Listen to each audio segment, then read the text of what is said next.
ಕೇಂದ್ರದ ಮಹತ್ವಾಕಾಂಕ್ಷೆಯ ಯೋಜನೆಯಾದ ಪ್ರಧಾನಮಂತ್ರಿ ಕಿಸಾನ್ ಸಮ್ಮಾನ್ ನಿಧಿ ಯೋಜನೆಯ ಅಡಿಯಲ್ಲಿ ಇಲ್ಲಿಯವರೆಗೂ ಒಟ್ಟು 9 ಕೋಟಿಗೂ ಹೆಚ್ಚು ರೈತರು ಈ ಯೋಜನೆಯ ಫಲಾನುಭವಿಯಾಗಿ ಪ್ರತಿ 4 ತಿಂಗಳಿಗೊಮ್ಮೆ 2 ಸಾವಿರ ರೂಪಾಯಿ ಕಂತುಗಳನ್ನು ನಮ್ಮ ಖಾತೆಗೆ ನೇರವಾಗಿ ಡಿಬಿಟಿ ಮೂಲಕ ಹಣ ಪಡೆಯುತ್ತಿದ್ದಾರೆ. ಈ ಹಿಂದೆ ಪ್ರಧಾನಮಂತ್ರಿ ಕಿಸಾನ್ ಸಮ್ಮಾನ್ ನಿಧಿ ಯೋಜನೆಯ 19ನೆಯ ಕಂತು ಫೆಬ್ರವರಿಯಲ್ಲಿ ಬಿಡುಗಡೆಯಾಗಿತ್ತು. ಸಾಮಾನ್ಯವಾಗಿ ನಮಗೆಲ್ಲ ತಿಳಿದಿರುವ ಹಾಗೆ ಪ್ರತಿ ಕಂತನ್ನ 4 ತಿಂಗಳಿಗೊಮ್ಮೆ ಎಲ್ಲ ರೈತ ಫಲಾನುಭವಿಯ ಖಾತೆಗೆ ನೇರವಾಗಿ ಡಿಬಿಟಿ ಡೈರೆಕ್ಟ್ ಬೆನಿಫಿಟ್ ಟ್ರಾನ್ಸ್ಫರ್ ಮೂಲಕ ಜಮಾ ಮಾಡಲಾಗುತ್ತೆ.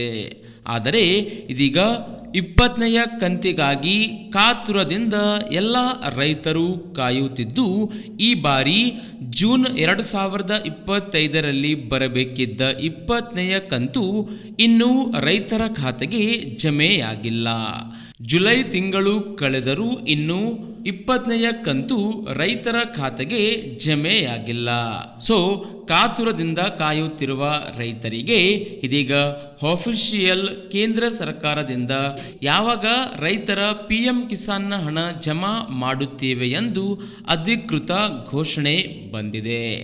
ಎಸ್ ವೀಕ್ಷಕರೇ, ಸೊ ನೀವು ಅಥವಾ ನಿಮ್ಮ ಕುಟುಂಬದಲ್ಲಿ ಯಾರಾದರೂ ಈ ಯೋಜನೆಯ ಲಾಭವನ್ನ ಪಡೆಯುತ್ತಿದ್ದು ಇಲ್ಲಿಯವರೆಗೂ ನಿಮ್ಮ ಖಾತೆಗೆ ಎಷ್ಟು ಕಂತುಗಳು ಜಮಾ ಆಗಿದೆ ಎಂದು ಮರೆಯದೆ ಕಾಮೆಂಟ್ ಮಾಡಿ ತಿಳಿಸಿ.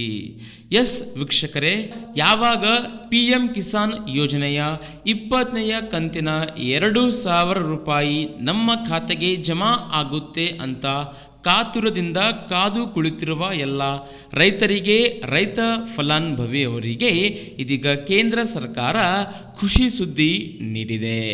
ಹೌದು, ಇದೀಗ PM ಕಿಸಾನ್ ಯೋಜನೆಯ ಕಂತಿನ ಹಣವನ್ನು ಎಲ್ಲ ರೈತರ ಖಾತೆಗೆ ಶೀಘ್ರದಲ್ಲಿಯೇ ಜಮಾ ಮಾಡಲಾಗುತ್ತೆ. ಸೊ ಅಧಿಕೃತವಾಗಿ ಇದೀಗ ಕೇಂದ್ರ ಸರ್ಕಾರವು ಆಗಸ್ಟ್ ಮೊದಲ ವಾರದಲ್ಲಿ ಎಲ್ಲ ರೈತರ ಬ್ಯಾಂಕ್ ಖಾತೆಗೆ ಹಣವನ್ನು ಜಮಾ ಮಾಡುತ್ತೀವಿ ಎಂದು ಅಧಿಕೃತ ಇದೀಗ ಮಾಹಿತಿ ಲಭ್ಯವಾಗಿದೆ.